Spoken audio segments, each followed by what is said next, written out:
Hello. Make sure this works. How's everybody doing? Awesome. It's early, I know, but we'll get the energy up. Can you believe it's already Thursday? I mean, that went fast, and at the end of this, I'm always already looking forward to the next one. Luckily, Jim's already probably planning the next one. But so many great speakers, great first-time speakers. I'm still have a bone to pick with Chuck for making everybody else just raising the bar so high. Oh, geez, all right, well, I can go right into this. And all the, the speakers who keep coming back, I'm always inspired by them. Every single time they bring so much value. So it's awesome to be among them. It's awesome to be among you guys. And I'm going to start today with the same way I try to start every day, which is starting with gratitude and starting to say it was saying thanks to everybody who's brought me here. And first and foremost, of course, I have to thank God. He's the only reason I'm here today. And I believe he's the only reason we're all here today.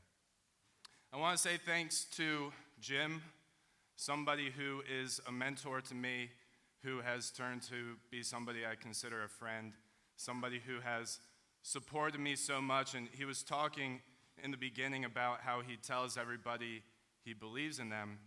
And as he was saying that, I was like, wow, he literally ends probably every conversation with me by saying he believes in me, which is awesome. That's what's brought me here today, and I'm so excited to be talking to you guys.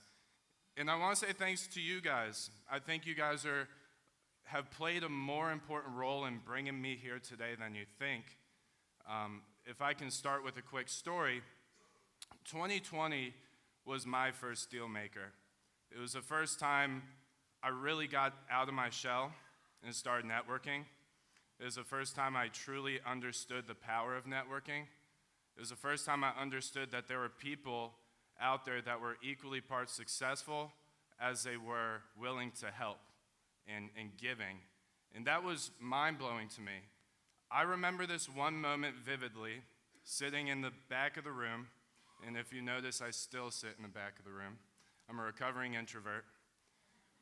But I was sitting in the back, and I was watching speaker after speaker just bring so much insight and so much energy to my life. And by the end of that deal maker, of course, I was walking out just a completely new person, it felt like, just like all of us feel every single time we walk out a deal maker. And I remember this one moment where it was actually, believe it or not, Lisa Englehart was talking. That's how photographic this point of my life was. And I said, I need to find some way to give back to this community. I need to find something that I can do to give back to this community who's been so gracious in giving to me. And what I first got hit with was, what in the world do I have to give back to this community, right? What in the world could I provide to this community when this person owns 500 units and this person's building 500 units? You can only guess who that one is. Somebody else I consider a mentor. And, that was a point in my life where I was like, maybe this is going to take 10 years. Maybe this is going to take 15 years for me to get to this moment in time. But I'm going to do it, right? But I never really looked deep inside of me to what I could really give back to the community. And you'd be surprised by how long it really took me to figure out that I already had an expertise and value that I could provide. It took me a while. It took me reading books, talking to people, really soul searching to find out. And out of nowhere, I was like, you know what? I do have something that makes me a little bit unique. I have a very extensive background in construction, project management, and more specifically, value-add real estate. And if this could be inspiration to you guys, I hope it can, because already throughout this event, people have come up to me saying, I want to coach this, I want to do this, I want to start posting on Instagram, I want to be this type of person, I want to reinvent myself. And if you ever notice, if you ever tell me about that, in a split second I say, do it. I say, do it. You have no idea how much value you'll get in return from finding that, whatever it is, whatever makes you unique, whatever makes you valuable, package it, give it relentlessly to the community. And that was my goal, was identify an expertise, package it, give it relentlessly to the group, and one day if I'm good enough at that, I can be invited to speak at Dealmaker. And luckily, and I'm very, very blessed, grateful, and thankful to be able to be up here talking to you guys today. So if that's any inspiration, thank you. I'm no Chuck Lover, but if that's any inspiration to you guys, I hope that you guys can find what makes you unique and valuable and give it back, because I'm telling you, it's going to come back 10 times. I promise you that. All right, I found this slide funny because I feel like that could be right next to your live, laugh, love sign, but that is truly how I feel right now being up here. So I appreciate all of you guys. All right, do I know what I'm talking about? I'm not too sure, but let's see if you guys agree. All right, I started off as a project manager for a real estate investing and development company. By the way, I hate talking about myself, so I'll try to run through these pretty quickly, but that's how I started. That's how I cut my teeth. That's how I met a lot of people too. And I was able to use this to really jump into real estate investing with a good foundation of understanding construction, the construction side of real estate. So I really felt comfortable making budgets, scheduling, hiring contractors, creating a scope of work, and something that honestly I still believe is one of the hardest parts of this business.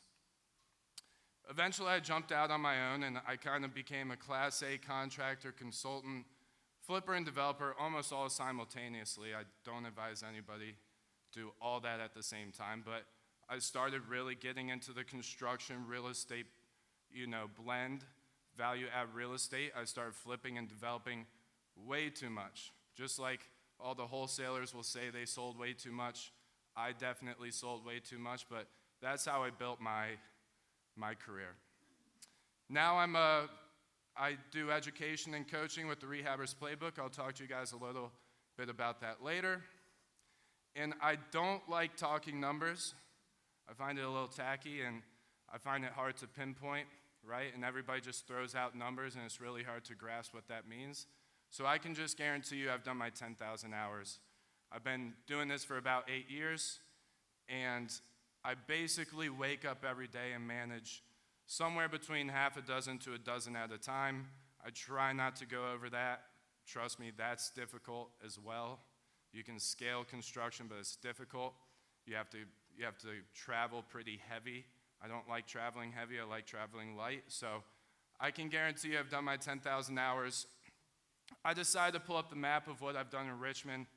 You can tell where I like, so wholesalers, if you have Northside, Churchill, even Manchester, I'm all about it.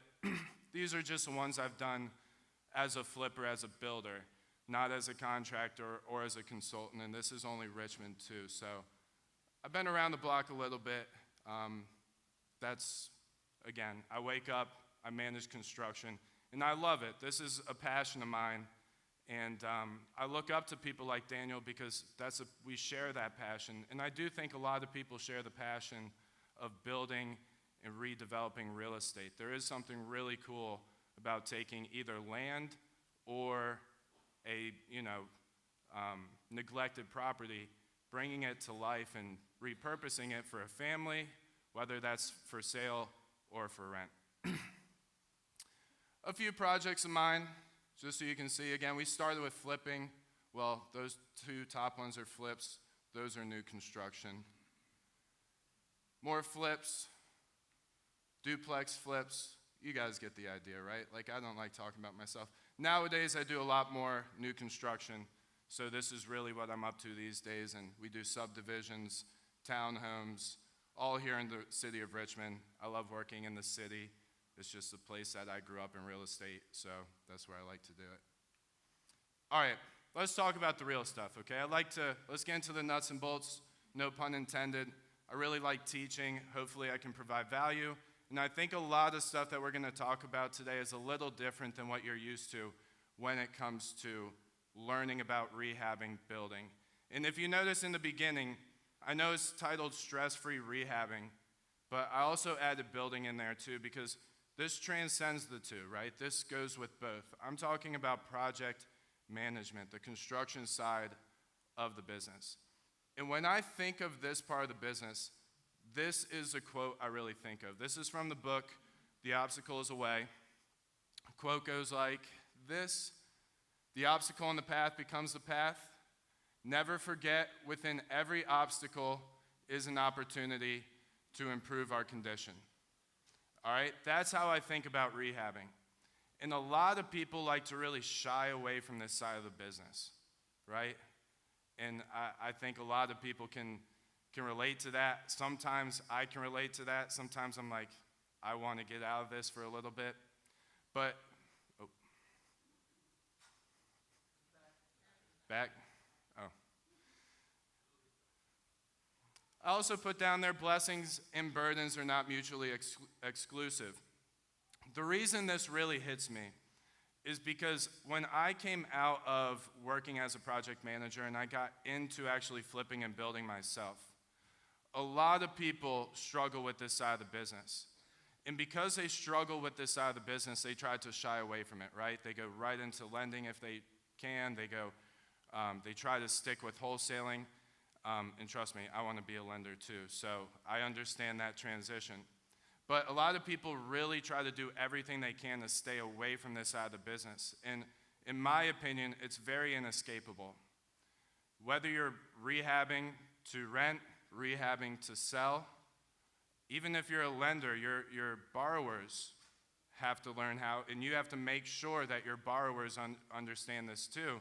And you're not, a lender needs to make sure that everybody's on the same page, everybody has the same goals. And even wholesalers, the vast majority of them that I've talked to, that I work with, that I know, they want to grow into actually owning real estate themselves. So it is an inescapable part of the business, but we always try to shy away from it. And I guarantee you, if you take this head on and you focus on this side of the business, it's going to change your business forever. I can almost guarantee you that if you just focus a little bit more time on your project management and on your construction side of the business, everything becomes a lot easier. Your budgets get better, which means your ROI gets better, which means your cash flow gets more predictable, right? Which means your draws become a lot easier. It's just a snowball effect of everything that's going to just bring more money to the table and, like what we're talking about today, allow you to do it with a lot less stress. All right, so why should you focus on project management? I kind of hit on a couple of those things, but let's really dive into it. Writing's a little small here, but what I put out on the screen here are just different verticals of the real estate business, right? We have marketing, and these are just some, right? You could add some, maybe some, subtract some for your business. But we have marketing, acquisitions, project management in the middle, sales or property management, whether you're selling it or renting it, and then back-end stuff like bookkeeping and office management. So, and it kind of goes in this order, right, for the most part. So let's talk about a few things. First of all, where do we lose most of our time and money? Construction? Anybody disagree? I would say so. Even for me, I try my best to focus on this, but most of my time and money is certainly lost during project management. So this is where we see the most leakage of our time and money. So why wouldn't we focus more on this side of the business? Risk mitigation. So where do you see the biggest problems occur, right? Like contractors running away with your money, right? Like having a bad budget that really kills our ROI, permitting, inspection issues. I could go on and on. We're talking big problems can happen in this part of the business. And in my opinion, a lot of your risk can be mitigated by focusing on project management. Competitive advantage. This is one of my favorite things to talk about. When I got into the business from a construction background, it was really easy for me to make offers. I made very confident offers. And when they did not take my offer, I wasn't bending or breaking, right? I was like, I know what it's going to cost. So that's my offer. If it doesn't work, we're moving on. Competitive advantage means I can purchase properties that others can't. So I focused a lot on full guts, additions, adding square footage, because when you put a cosmetic house on the market, how many people in this room are going to be bidding on it? Every single one of you. Trust me, I'll throw a bid out there too, but it's not going to work out, because when you put a cosmetic rehab on Facebook, you'll see 100 comments. When you see a full gut on Facebook, you might see that property come back in a week with a lower price. That's where I made my money. And then you have leverage, negotiating power. You could potentially get that price down even more, right? So I had this competitive advantage. I could add square footage, make deals work that other people couldn't. Fire damage houses that people didn't like to take on, I could take those on, right? So there were so many things that I could do, that I could capitalize on, that other people couldn't, because I knew and I had a lot of comfort in my project management. Maximize ROI. So I would also say, if there's any part of this where you can maximize ROI, of course you can buy lower. Of course you could buy lower. But in my opinion, if there's any other place that you can maximize your ROI, it's in project management. How do we rehab for less money? How do we do it faster? How do we get deals? How do we add square footage? How do we just absolutely get the most out of our investment? I think a lot of that comes in project management, and that's also why I never like taking on 20 deals at a time. You know, this is a big conversation we've been having in my group with my mentors. You don't need so many deals at a time that you're just pulling your hair out. That's not stress-free, right? If you can have 5 to 10 good deals going at a time and you're maximizing your ROI on every single one, that's a lot less stress. And that keeps us in this business, and that keeps this business a lot more enjoyable. And I kind of mentioned this, but this is one of the most inescapable parts of the business. Of course, when we're in this group, there are many, many avenues to make money in real estate. But I would say this is still one of the most inescapable parts. Many, many deals, the majority of deals that we're doing collectively in this group involve some sort of construction aspect. Whether that's you, whether that's your GC, whether that's your borrower, it involves construction management. And that's another reason why I think project management should be something that we all focus on a little bit more than we do. And it shouldn't be something we shy away from. If we take it head on, like I said, and we get really good at this, it's going to change our businesses. All right, this is a great question. Is this even real, what I'm talking about today? Who said no? Right? Just end the conversation here. Well, as one of my mentors said, somebody I've looked up to my whole life, absolutely, but not really, right? I'm a millennial, so Michael Scott is one of my mentors, I guess you could say. That is what she said. Touche. Absolutely, but not really, okay? Guys, we're going to have stress. It's not going to be stress-free, but we can get it as low as we can so we can still enjoy this business. Let's be honest, is any business really stress-free? No, absolutely not. But there is an amount of stress that can completely drive us out of this business. Certainly.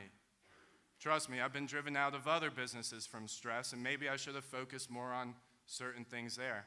But that's kind of my point today, is we need to focus on this part of the business so we can do this with a lot more enjoyment. All right, so let's ask ourselves a few questions, and this is kind of what our goals are going to be. Can we go on vacation, or it's a deal maker, while the project progresses? Trust me, if you've seen me out in the hallway, I'm answering contractors. So there's a balance. But can you go on vacation while the project progresses? That's a good test, right? We're in business for freedom.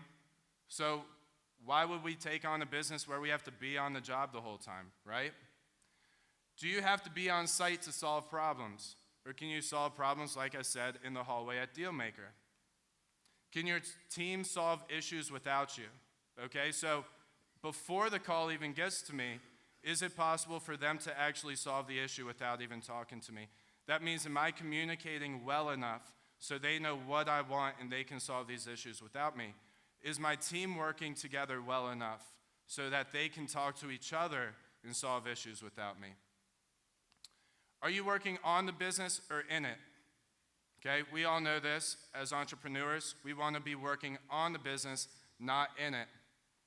The rehabbing part is very often where we find ourselves in it, isn't it? It certainly is.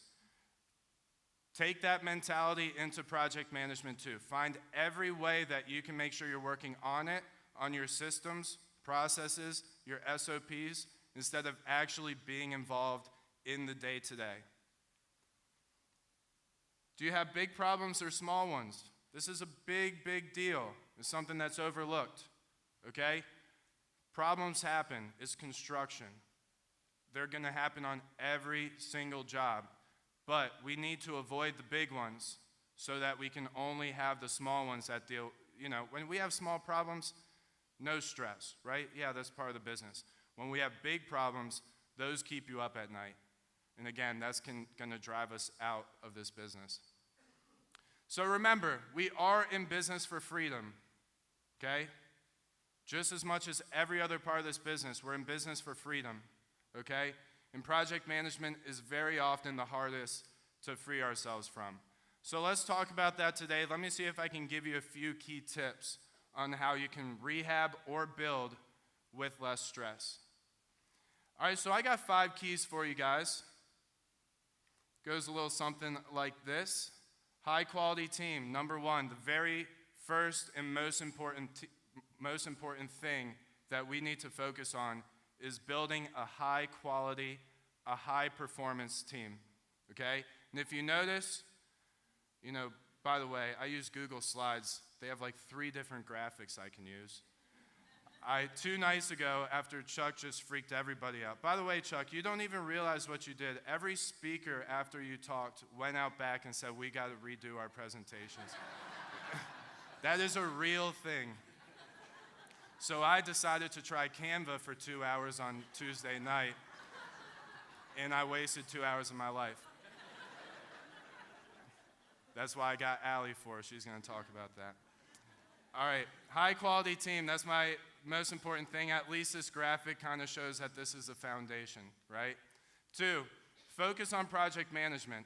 I know that's a very broad statement, and we're going to talk about that. But my point is, we don't need to be construction experts. Very important. We need to be expert project managers. That's a difference.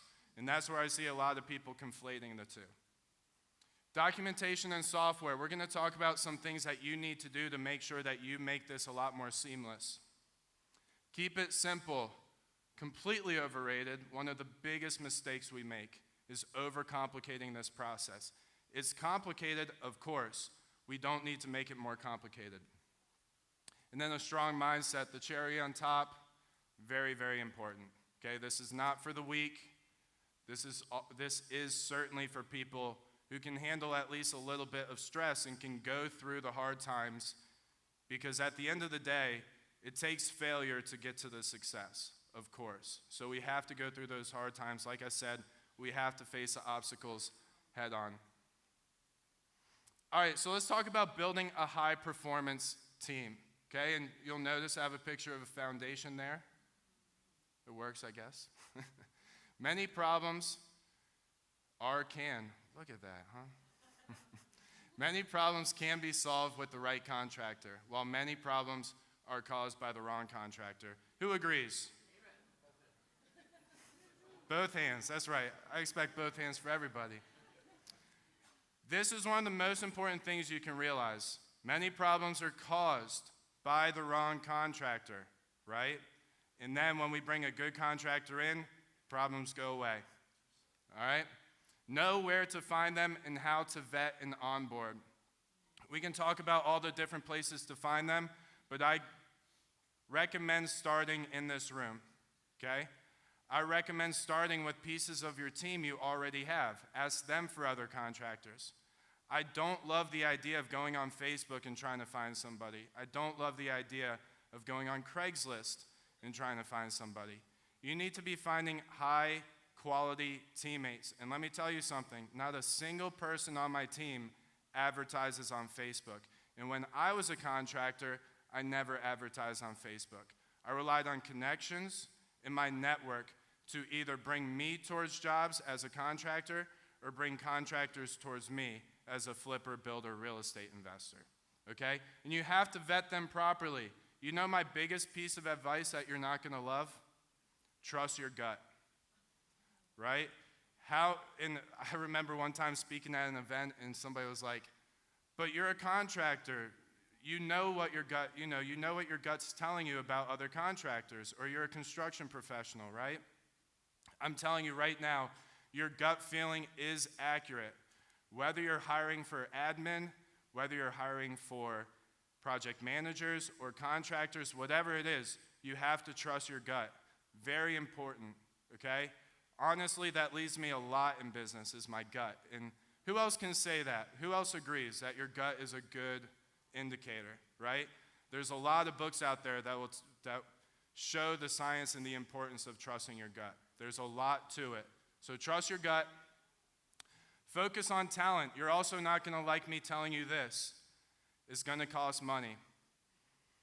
In every industry ever, talent costs money, right? How can this be any different? Why would this be any different? In every industry ever, talent costs money, but we expect to get a high-quality team and pay them very little. There's other ways for us to save money. Don't save money by beating your contractors up. They don't want to work with you. Their work's going to get lazy. They're going to find somebody else. Find somebody good, pay them well, find other ways to cut money through your scope of work, through materials, whatever it is. Communicate effectively, okay? Effectively means 1 to 2 channels, okay? Effectively means no fluff. Again, keep it simple. Don't overcomplicate it. Get to the point. Effective communication means often, but not too lengthy, right? You ever have those contractors that talk your ear off? Just shut them up. Say no. Focus on what we got to do. Let's move on, okay? If we want to go have a beer or something, go have coffee, that's great. But let's communicate effectively. That's how, one of the most costly mistakes we can have is miscommunication. I'm sure everybody can relate to that. Have a full team, okay? An A team, a B team, a C team. Everybody familiar with that, right? An A team is going to be carrying us most of the time, but what happens when they're sick? What happens when they're not performing well, right? What happens when their truck breaks down or they're too busy, right? They change industries, they move. Happens all the time. And the last thing you want to be doing is in the middle of the fight of construction, going out and trying to find more contractors. You have to have a full team. Have a list, have a CRM, just like we have CRMs for everything else. Make sure you have everybody you need and multiple people for each job. Okay? Law of contractor attraction. This is my attempt at coining a new phrase, so let's see how it works. Everybody's familiar with the law of attraction, right? Well, the law of contractor attraction goes very similar. How many people think of contractors as maybe sloppy, maybe lazy, bad business people, unorganized? Well, if we think of them that way, who are we going to attract towards us? Those people. They are business people they are teammates just like everybody else in your team, right? So why would we think of them any differently? Why would we expect less out of that teammate versus other teammates? I'm telling you right now, if you're ending up with bad contractors, this might be why. This is a good place to start. Don't lower your expectations for contractors. You should have high expectations for them, and if they're not performing, get rid of them, okay? Make sense? Cool. Let's move on. Focus on project management. Okay, this is kind of what you need to be focusing on as a project manager. These are your responsibilities typically. You got your scope of work, you got budgeting, you're going to be hiring contractors, scheduling. Then you have the construction part. You have to be tracking and reporting so that we're always learning from past projects and applying them to future projects. Okay? And again, you don't need to be a construction expert. You need to be an expert project manager. Everybody understand the difference? You don't need to know exactly what load this LVL is going to carry for this house, right? That's nonsense for you to worry your time and take your time to actually learn that stuff. You need to learn how to make a scope of work effectively, how to make an accurate budget, how to hire contractors effectively, how to schedule efficiently, everything involved with construction management, which is quality control, right? Communication, and then tracking and reporting. So let me throw a couple things at you. This is your 80-20 rule. Planning should be 80% of your work as a project manager. So if you notice here, planning. Construction, that's not even, well, I guess tracking is construction, so 50% of that. If you do all of those first 4 steps properly, this becomes a breeze and this becomes a breeze. When I got into new construction, I had a mentor tell me, new construction, your job is to do work for the first 1 to 2 months of planning. And then once you get the green light, you knock down the first domino, and everything should flow seamlessly. And then, of course, one domino gets off track, you fix it, and then you let it go again. That's our goal as project managers. Our goal is not to get as fast into the project as we can and then run around with our hair on fire, right? That's not what we want to do. We want to plan it all up front, knock down that first domino, and go. And that brings up the domino effect. I always love referencing this, and for people in my group, they hear this all the time. But you need to be doing things in the order that makes the next step easier or not even necessary. That's from the book, The One Thing. It's a very good book. I recommend you read if you haven't read it. You should be doing things first that make every next step either easier or not necessary. So how many people I've seen try to make a budget without a scope of work is incredible, and it's literally impossible. How do you make a budget without knowing what you're doing, without tying it to a scope of work? Okay? How do you hire contractors without giving them a scope of work, right? How do you schedule without all 3 of those things, right? So this is the process you should be following. Very simple. Scope of work, budget, hire contractors, schedule, construction. All right? Contingency plans, very important. Now, we could go on and on about how to use contingency costs, how to use contingency timelines. My best advice to you is match it up with your level of uncertainty and use it as a percentage, whether that's a percentage of time or percentage of cost, okay?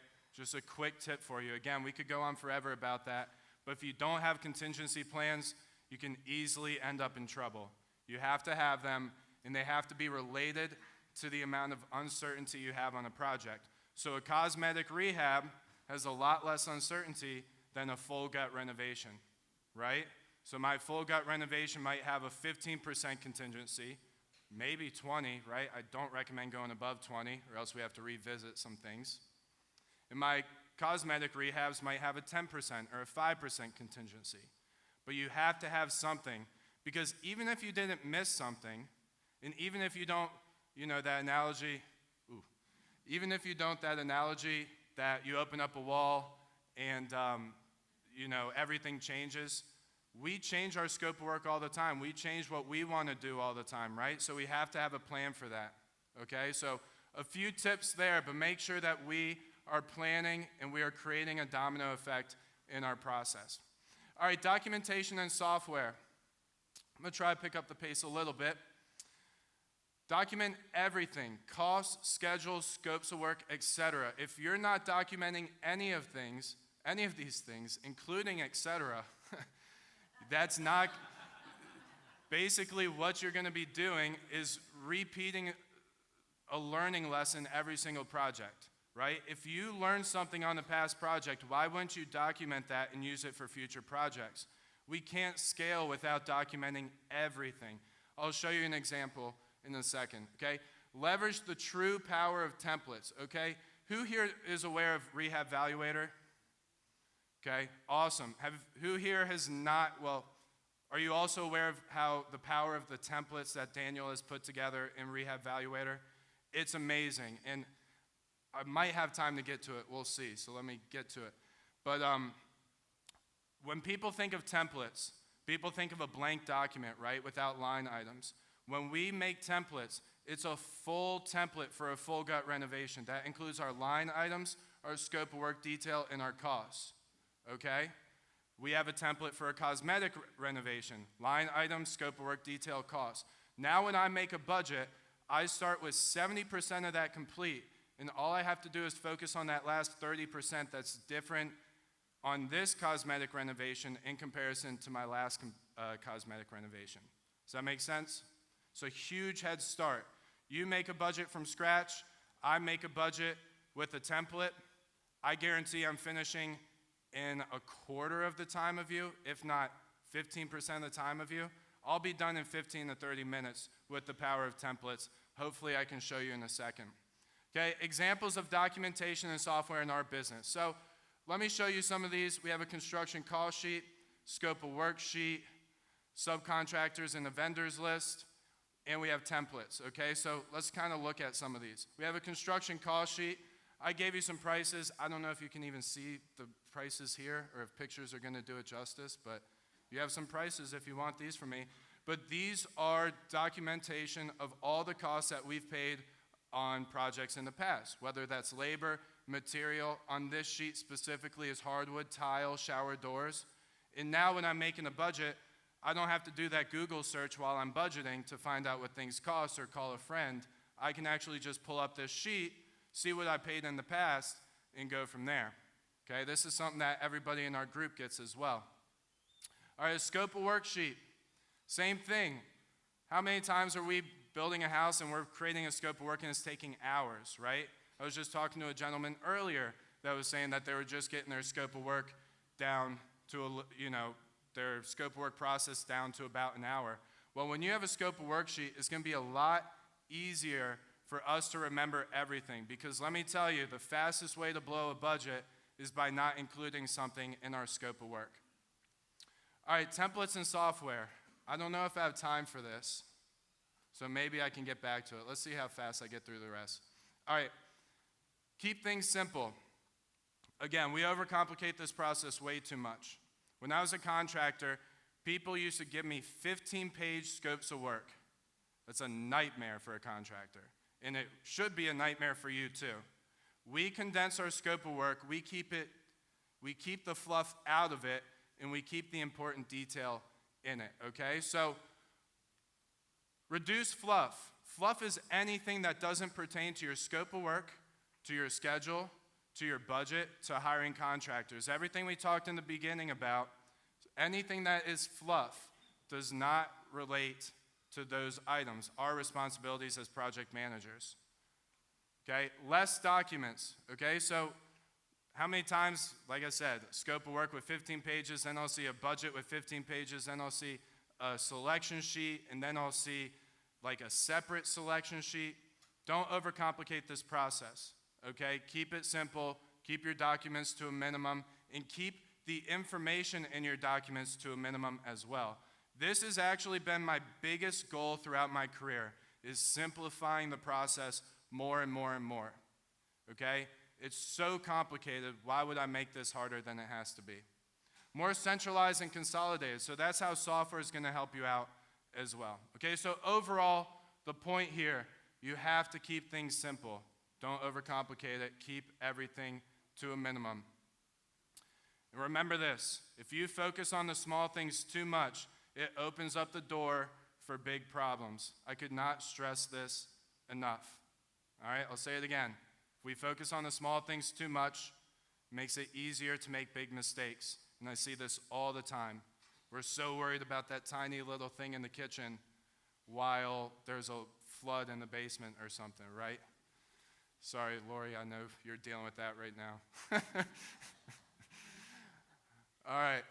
Strong mindset. This could be one of my most important tips for you guys. And if I get through this, maybe I can show you some templates, okay? So rehabbing and building is not for the weak, like I said earlier. But this leaves the door open for those who can handle it, right? It's like that saying, if it was easy, everybody would do it. We've had a few speakers already talk about that, all right? This leaves the door open for us who can handle it. And if we can handle it, fight through the hard part, systemize it, build good processes, we will be ahead of our competition.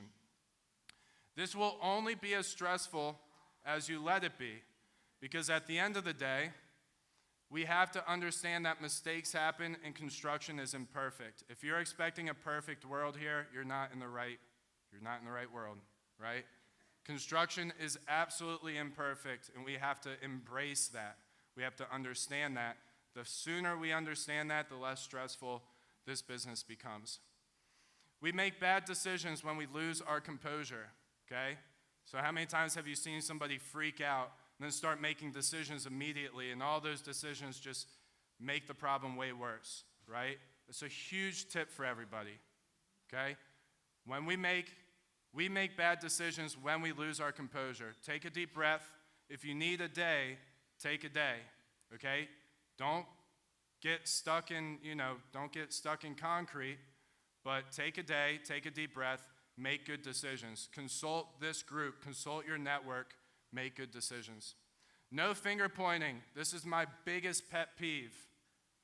When my contractors mess up, I'm not telling them they messed up. Guess who understands they messed up? My contractors. I'm not pointing fingers, okay? When they make big mistakes, we'll have a conversation. But I'm not saying, hey, you messed up, you got to do this right now, right? It's like, hey, I understand mistakes happen. How fast can you get here? You made this mistake, so we have to fix this as quickly as possible. Help me fix this as quickly as possible. You are the leader. We're all leaders in this room. We're all entrepreneurs. You have to act decisively and efficiently. So like I said, take a deep breath when things go wrong, but act decisively and efficiently. Don't waffle, right? Make a decision, commit, and go. You'll make a lot more mistakes by waffling and not being sure which direction to go. And again, if you need help, consult your network. They're here for a reason. You're in this room for a reason, because everybody here is supporting each other. Then last, I find this incredibly important, and this is a huge tip of advice for everybody. Pray, meditate, find your peace, okay? I find that very, very important to having a strong mindset. All right, it has certainly helped me through the years, and I'm telling you right now, it will help you as well, okay? How am I on time? I don't have a watch. Cool. You want to see some templates? I got to go back. Cool. Do a little squat. There we go. All right, who has seen this before? Rehab Valuator. Awesome. Who's using Rehab Valuator? Love it. You want to see how fast I can make a budget? I just lost all my passwords recently, so fingers crossed. Beautiful. All right, we're going to make a budget in the next 5 minutes I have with you guys. All right, this is set up for a land deal, okay? This is kind of what I'm used to. I purchase properties somewhere 60 to 70. I sell step-up homes somewhere between 450 to 500. Let's make a budget for a new construction project, because that's, of course, going to take the longest, right? Let's load our template. Boom.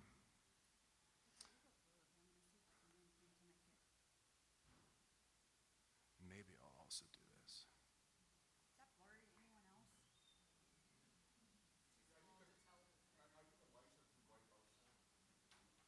Yeah. Whatever you're doing is definitely. What do you think? The idea is, of course, it's going to be really hard to see everything, and if you have to take a step forward, go ahead. But the idea is this: I just pulled up a template. This is different than most people's templates, isn't it? Most people's templates is a blank document, and when I say go make a new construction budget, they're going to come in here, they're going to fill out all the different soft costs, all the different line items. Then they're going to detail all their scope of work. Then they're going to assign a budget to that line item, right? What I do, and what Rehab Valuator users do, is they pull up this template. Now, they have just to adjust the things that are different on this project in comparison to their template. The best thing about the software is you can make the template specific to you. So this is the type of new construction project I like to build. Maybe you don't like hardy siding, and in your neighborhood you do vinyl siding.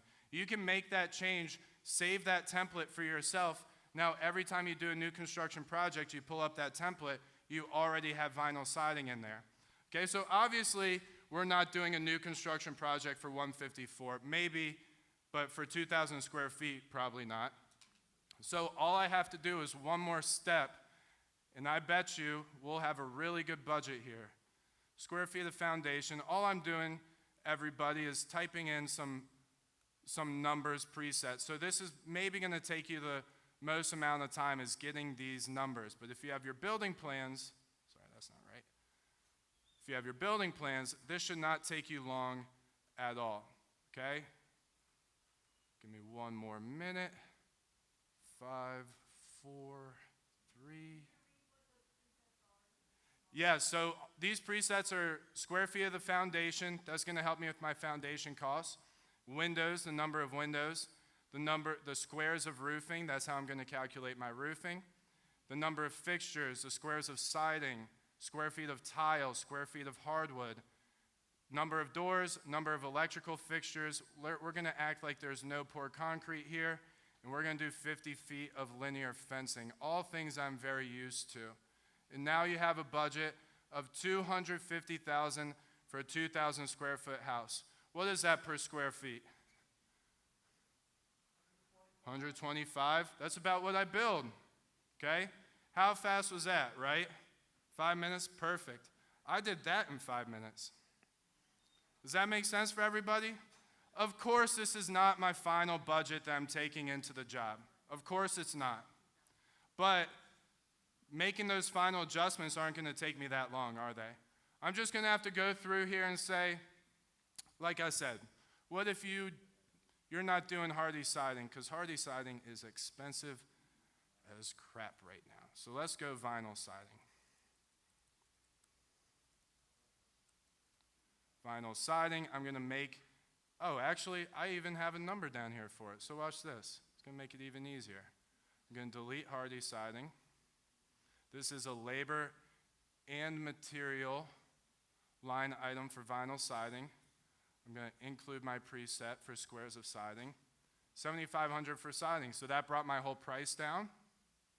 And that's all I had to do to make that adjustment. Does that make sense? Obviously, I recommend you doing this with Rehab Valuator, okay? Rehabvaluator.com. I'm sure you guys know where to find it. And I recommend definitely giving it a shot. They have 14-day trials for you guys to give it a shot. If you don't, then you can always make templates on spreadsheets, okay?